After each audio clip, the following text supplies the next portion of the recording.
السلام علیکم۔ ڈالر پر قابو پانے کی کوشش۔ بینکوں کے سامنے آنے سے ایکسچینج کمپنیوں پر کیا کوئی فرق پڑے گا؟ آج ہمارا موضوع یہی ہے۔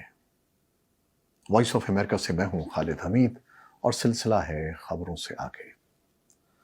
تازہ ترین خبر یہ ہے اور ایک لحاظ سے اچھی خبر ہے کہ ڈالر کے مقابلے میں پاکستانی کرنسی کی گراوٹ کو روکنے کے لیے حکومتی اقدامات کے بعد روپے کی قدر میں ٹھہراؤ آ رہا ہے۔ ماہرین معیشت کا کہنا ہے کہ حکومتی کریک ڈاؤن کے نتیجے میں غیر قانونی کرنسی ڈیلرز انڈر گراؤنڈ چلے گئے ہیں، جس سے کئی ماہ بعد اوپن مارکیٹ میں استحکام دیکھنے کو ملا ہے۔ آپ دیکھ رہے ہیں کہ پاکستان میں حالیہ چند ہفتوں کے دوران ڈالر کے مقابلے میں روپیہ شدید دباؤ کا شکار رہا اور تاریخ میں پہلی مرتبہ $1 300 سے زیادہ کا ہو گیا۔ ڈالر کے بڑھتے ہوئے ریٹ سے جہاں کاروباری طبقہ پریشان ہے، وہیں ملک کے گردشی قرضوں میں بھی اضافہ ہو رہا ہے اور عام آدمی پر بھی مہنگائی کی صورت میں ایک طوفان آن پڑا ہے۔ حکومت کی اس نئی پیش رفت پر ہماری کراچی میں مقیم نمائندہ سدرا ڈار نے ماہرین سے بات کر کے ایک تحقیقاتی اور تجزیاتی رپورٹ تیار کی، جس کے کچھ اہم نکات ہم آپ کی توجہ اور آراء کے لیے پیش کرتے ہیں۔ ڈالر کے مقابلے میں روپے کی قدر کو مستحکم کرنے کے لیے اسٹیٹ بینک آف پاکستان نے ایکسچینج کمپنیوں کے شعبے میں نئی اصلاحات متعارف کرا دی ہیں، جس کے تحت ایکسچینج کمپنیوں کے لیے کم از کم سرمایہ کی شرط 200 ملین 20 کروڑ سے بڑھا کر 500 ملین 50 کروڑ کر دی گئی ہے۔ اس کے علاوہ اسٹیٹ بینک نے زر مبادلہ کا کاروبار کرنے والے صف اول کے بینکوں کو اپنی ملکیت میں ایکسچینج کمپنیاں کھولنے کی اجازت بھی دی ہے، جس پر معیشت کے ماہرین سمجھتے ہیں کہ ان اصلاحات سے ان چھوٹے اور غیر قانونی کرنسی ڈیلرز کی حوصلہ شکنی ہوگی، جو اس وقت ڈالر کی قیمت کو بڑھانے میں اہم کردار ادا کر رہے ہیں۔ تو پہلا سوال یہ ہے کہ ان اصلاحات کی ضرورت کیوں پیش آئی؟ سدرا ڈار نے یہ سوال رکھا ماہر معاشیات اور تجزیہ کار ثنا توفیق کے سامنے۔ وہ کہتی ہیں کہ پاکستان میں اس وقت 2 آفیشل ایکسچینج مارکیٹ چل رہی ہیں، ایک انٹر بینک اور اوپن مارکیٹ ہے، اس کے علاوہ ایک غیر رسمی مارکیٹ بھی موجود ہے، جس میں ڈالر کا ریٹ اوپن مارکیٹ سے بھی زیادہ چل رہا ہوتا ہے۔ انہوں نے کہا کہ غیر رسمی مارکیٹ کی وجہ سے آفیشل مارکیٹس پر اثر ہو رہا ہے۔ ثنا توفیق کے مطابق پاکستان میں ایکسچینج کمپنیاں زیادہ تر ایسے لوگ کھولتے ہیں جن کے پاس کثیر سرمایہ ہوتا ہے اور وہ انفرادی سطح پر کاروبار کرتے ہیں۔ ان کے پیچھے کوئی بڑی کوآپریٹڈ کمپنیاں یا ریگولیٹڈ ادارے نہیں ہوتے۔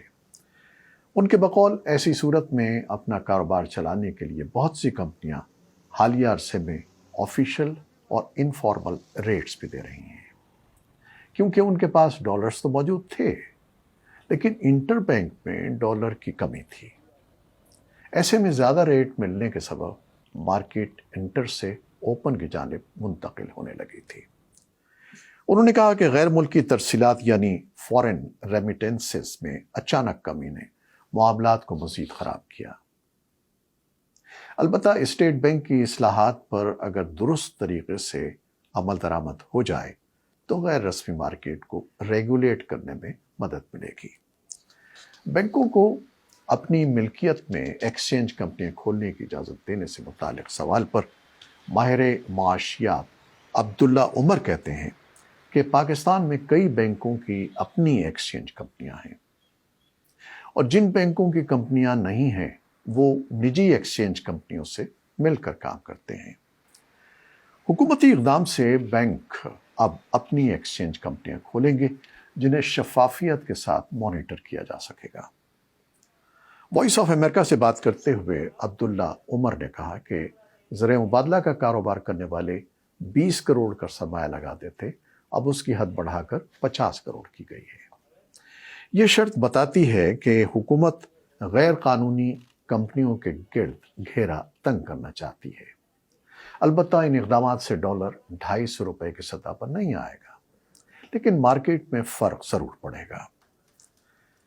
ایکسچینج کمپنیوں پر جو ہاتھ ڈالا گیا ہے تو ان اصلاحات سے کوئی مسئلہ تو نہیں ہوگا؟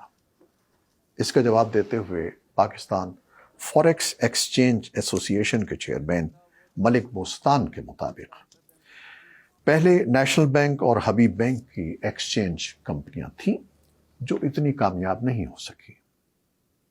اب اسٹیٹ بینک چاہتا ہے کہ نجی ایکسچینج کمپنیوں کے مقابلے میں بینک آ جائیں تاکہ مقابلے اور شفافیت کا ماحول بنے، لیکن بینکوں کے سامنے آنے سے ایکسچینج کمپنیوں کو کوئی فرق نہیں پڑے گا۔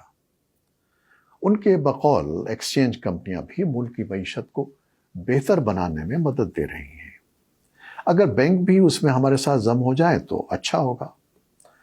وائس آف امریکہ سے بات کرتے ہوئے انہوں نے کہا کہ پاکستان میں 31 بینکوں کے تقریباً 16,000 شاخیں ماہانہ $1,25,000 کی ریمیٹنسز لے کر آ رہی ہیں، جبکہ 26 ایکسچینج کمپنیوں کی 1200 برانچوں سے ماہانہ $4 لاکھ ملک میں آ رہا ہے۔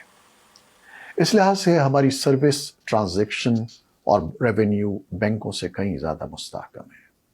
انہوں نے کہا کہ نظر یہی آ رہا ہے کہ عالمی مالیاتی ادارے چاہتے ہیں کہ ایکسچینج کمپنیاں کوآپریٹ کلچر کی طرز پر ہوں، لیکن اس کے لیے ضروری ہے کہ دبئی کی طرز پر پاکستان یہاں کی ایکسچینج کمپنیوں کو بھی سہولتیں فراہم کرے تاکہ کاروبار مزید بڑھ سکے۔ ملک بوستان کے جواب سے یہ بات سامنے آئی ہے کہ کیا اصلاحات کے لیے بھی IMF کا دباؤ تھا؟ حکومت پر عالمی مالیاتی ادارے کے کسی دباؤ سے متعلق سوال پر ثنا توفیق کہتی ہیں کہ حکومت نے جس طرح حالیہ دنوں میں بجلی کے نرخوں میں سبسڈی دینے کے معاملے پر IMF کو آن بورڈ لینے کی کوشش کی تھی، اسی طرح ایکسچینج کمپنیوں سے متعلق اصلاحات نے بھی یقینی طور پر عالمی ادارے کو آگاہ کیا ہوگا۔ ان کے بقول IMF حکومت کو اصلاحات سے براہ راست نہیں روکتا، البتہ ان کی گائیڈ لائن ضرور ہیں کہ حکومت اسے ضرور آگاہ کرے۔ ثنا توفیق کے مطابق ڈالر کے مقابلے میں مقامی کرنسی کو مستحکم کرنے کے لیے حکومت کی سنجیدگی نظر آ رہی ہے۔ اگر وہ اس میں کامیاب ہو جاتی ہے تو روپے کی قدر میں اضافہ ہو سکے گا۔ ثنا توفیق کی بات سے آپ بھی اتفاق کریں گے کہ اگر نیت میں خلوص ہو تو یقیناً حکومت کے یہ اقدامات بہتری کی طرف لے جائیں گے۔ ہمارے نمائندے عاصم علی رانا نے بھی اپنی تازہ ترین رپورٹ میں اطلاع دی ہے کہ پاکستان میں روپے کی قدر کو مستحکم رکھنے اور معیشت کی بہتری کے لیے حوالہ ہنڈی کے کاروبار، بجلی چوری، چینی کی ذخیرہ اندوزی، ڈالرز کی افغانستان کو اسمگلنگ کے خلاف کریک ڈاؤن جاری ہے۔ حکومت کا دعویٰ ہے کہ ان جرائم میں ملوث عناصر کے ساتھ کوئی رعایت نہیں برتی جائے گی۔ یقیناً آپ سب کی بھی خواہش ہوگی اور دعا بھی کہ حکومت کی یہ کوشش کامیاب ہو، کرنسی کسی طور مستحکم ہو، مہنگائی کم ہو، تاکہ عوام کو کچھ سکون مل سکے۔ ضرور بتائیے گا اپنے کامنٹس میں، انتظار رہے گا۔ خالد حمید کو اب اجازت دیجیے، اللہ حافظ۔